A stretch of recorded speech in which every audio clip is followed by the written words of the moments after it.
윤석열 전 검찰총장과 이재명 경기도지사, 대선을 10개월 정도 앞둔 현재 선두를 달리고 있는 잠룡들이죠.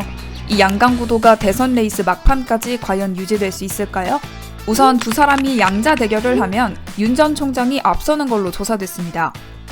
원지코리아 컨설팅이 아시아경제 의뢰로 지난 24에서 25일 전국 성인 남녀 1,009명을 대상으로 조사한 결과 두 사람이 맞붙으면 윤 전 총장은 47.2%, 이 지사는 40%의 지지율을 얻었습니다. 같은 조사 기준 두 사람의 격차는 계속 벌어졌네요. 지난해 11월 3주차 조사에선 이 지사가 0.7%포인트로 소폭 앞섰는데 올해 1월 윤 전 총장이 3% 격차로 추월하더니 이번 조사에서 확 벌어졌습니다. 경쟁 구도를 좀 더 넓히면 윤 전 총장은 압도적 1위를 기록했습니다. 33.8%로 선두를 달리는 윤 전 총장이네요. 이 지사는 24.1%로 2위에 그쳤습니다. 자칭타칭 친문 저격수로 통했던 이 지사, 그동안 정부 여당 지지율이 떨어지면 이 지사 지지율은 오르는 디커플링 현상이 발생했는데 최근에는 그 흐름이 약해진 것 같습니다.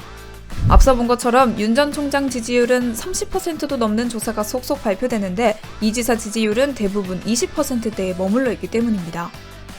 최근 이 지사, 소위 문빠들의 문자 테러를 비판하고 독자 백신 등을 언급하면서 차별화 노선을 걷는가 했더니 본인이 직접 차별화는 없다고 선을 그었죠.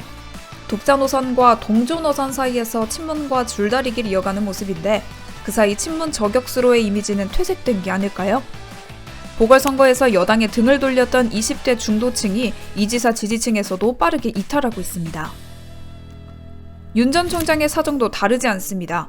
승승장구하고는 있는데 야권의 전통 텃밭인 TK 지역에서 이상 기류가 흐르고 있습니다. 한국사회여론연구소가 TBS 의뢰로 지난 23에서 24일 전국 성인 1,010명을 대상으로 조사한 결과 차기 대선 후보 적합도에서 윤 전 총장의 지지율은 TK 지역에서 39.7%를 기록했습니다.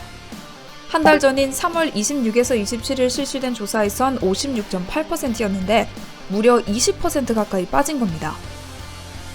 윤석열 대세론 TK에서도 통하나 했는데 사실 윤 전 총장은 이명박 박근혜 전 대통령 정권에 지은 원죄가 있죠. 적폐 수사의 칼날을 보수 정권을 향해 휘둘렀던 건데 TK에선 이를 안이 꼽게 보나 봅니다. 4.7 보궐선거 이후 국민의힘에선 사면론도 제기되고 심지어 탄핵 부정론까지 나오면서 과거 강경 보수당 시절로 회귀하는 모습인데 이런 분위기가 커질수록 윤 전 총장을 향한 야권의 의심의 눈초리는 커질 걸로 보입니다. 그런데 국민의힘이 우클릭하는 게 지지율엔 도움되지 않는 것 같습니다. RN서치가 데일리한 의뢰로 지난 26에서 27일 전국 성인 남녀 1,027명을 대상으로 조사한 결과를 보면 국민의힘 지지율은 5.3%포인트 떨어졌습니다. 반면 민주당은 1.4%포인트 올랐네요. 한 달 전 5%에 달하던 양당 간 격차는 0.2%포인트로 좁혀졌습니다. 보궐선거를 계기로 어렵게 확보한 2030 중도층이 다시 등을 돌리는 게 아닐지 우려되는 상황입니다. 반면 문재인 대통령은 하락세를 멈추고 반등했습니다. 같은 조사에서 문 대통령의 국정수행 지지도를 조사한 결과 긍정평가는 전주 대비 1%포인트 오른 36.5%를 기록했습니다.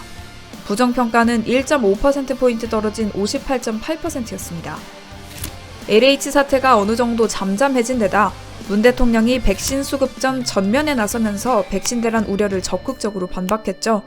이런 태도가 지지율 상승으로 이어진 걸로 풀이됩니다. 자세한 조사 개요와 결과는 중앙선거여론조사심의위원회 홈페이지를 참고하면 됩니다.